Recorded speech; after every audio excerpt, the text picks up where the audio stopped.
Il cuore di Ancona, dove in poche centinaia di metri si racchiude la storia della città. È il rione Guasco San Pietro, con la meravigliosa Piazza del Papa, la Pinacoteca, la monumentale chiesa di San Francesco alle Scale e quella del Gesù, il Palazzo degli Anziani, il Museo Archeologico delle Marche, l'Anfiteatro Romano e il Duomo, solo per citarne alcuni. Vicoli stretti, palazzi storici, scorci e affacci mozzafiato sul mare, luoghi frequentati dai turisti, ma che avrebbero bisogno di maggiore cura e decoro. L'Associazione per Piazza San Francesco è impegnata per riqualificare e rivitalizzare la zona. Alcuni associati, nonché residenti, ci hanno accompagnato in un tour per il quartiere, tra palazzi abbandonati e siti archeologici irriconoscibili sommersi dalle erbacce.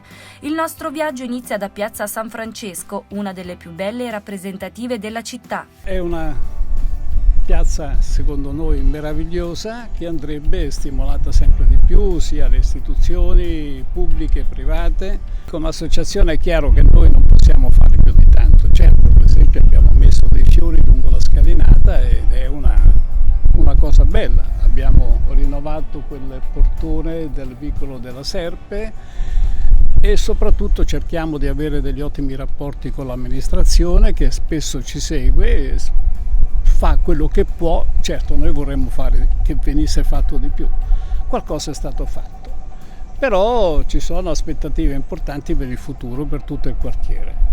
Se da una parte i cassonetti della spazzatura sono stati coperti da pannelli per dare maggiore decoro alla piazza, dall'altra i ciuffi d'erba che escono dal muro e dalla facciata della chiesa non sono di certo un bello spettacolo. La fonte che scorre sotto San Francesco alle Scale e che è possibile intravedere dalla porticina in piazza andrebbe valorizzata e resa più visibile. Non è indicata nemmeno da un cartello, peraltro rovinato e scolorito. Tra la sosta selvaggia in Piazza del Senato, Piazza Stracca e in Piazza San Francesco e la carenza di posteggi, il parcheggio è un problema molto sentito dai residenti del centro storico, che non hanno nemmeno un posto dove lasciare l'auto qualche minuto per scaricare la spesa. Uno degli aspetti più importanti sicuramente è togliere le auto dal centro storico, rinnovando quel parcheggio su via Birarelli, perché lì potrebbero trovare posto circa 70 auto, che non sono poche, quindi renderebbe molto più vivibile questo quartiere stesso. Quindi noi aspettiamo con ansia che almeno questo venga fatto al più presto possibile. Continuiamo il nostro viaggio verso Piazza Stracca. Salendo via Ciriaco Pizzecolli rimaniamo stupiti dalla presenza, in mezzo a tanta storia e bellezza, di palazzi abbandonati. Ma una nota ancor più dolente è in arrivo. Proprio accanto a Palazzo degli Anziani ci sono le scale di via Rupi Comunali, transennate, dissestate, sconnesse, con le ringhiere arrugginite e piene di erbacce. Per non parlare degli archi gotici di epoca medievale che conservano cumuli di palle di pietra.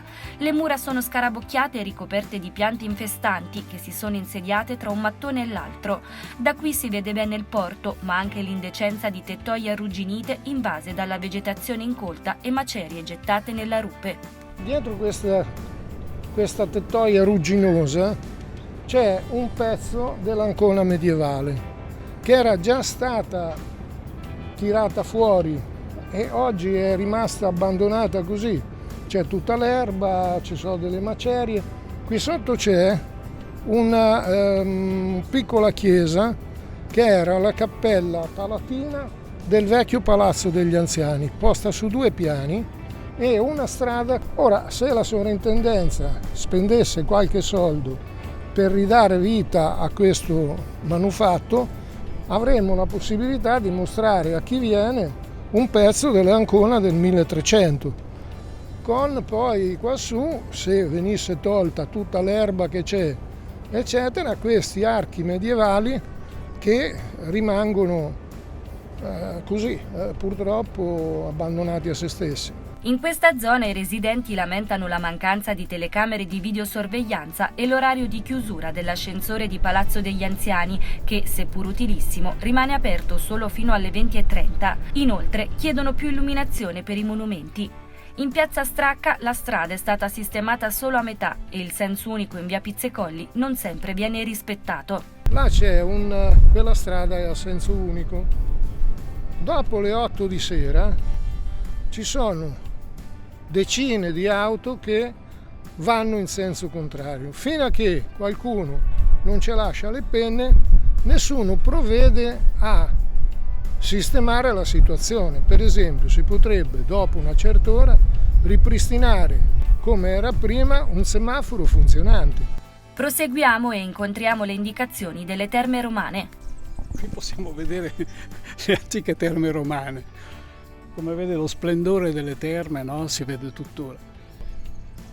Quello che è incredibile è che queste cose qui che esiste in questa città che nessuno sa, potrebbe essere veramente il fiore all'occhiello. Di fronte al Museo Archeologico Nazionale delle Marche, ospitato a Palazzo Ferretti, c'è un altro sito archeologico, il Foro Romano. Il cartello è completamente scolorito, la vegetazione incolta non aiuta a capire che cosa stiamo guardando.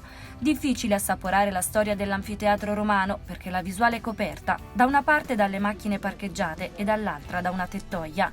Nota positiva, recentemente è stata riaperta dopo 46 anni la chiesa di San Gregorio Illuminatore, chiusa a causa del terremoto del 1972. Accanto c'è l'anfiteatro, che purtroppo è visitabile solo in poche rare occasioni. Oggi responsabile della soprintendenza delle Marche è una figura femminile. Pensiamo che sia una persona che, come ci aveva assicurato, perché ci abbiamo parlato, abbiamo fatto un incontro, che la sua sensibilità venga toccata da una situazione che andrebbe risolta anche con interventi di non eccessivo dispendio e costo. E confidiamo anche nell'amministrazione comunale che poi faccia anche bene con le strade del quartiere, perché qui stuoli di persone vengono con le crociere, alcuni con la gita organizzata, altri da soli, e non trovano un'accoglienza corretta. Come può una città così ricca di storia, cultura e bellezze non valorizzare al massimo il suo grande patrimonio? I turisti, croceristi e non alla scoperta del capoluogo dorico aumentano. Le potenzialità ci sono, i progetti per renderla una città migliore anche. L'auspicio è che in futuro Ancona possa fare quel salto di qualità che da tanto tempo aspetta.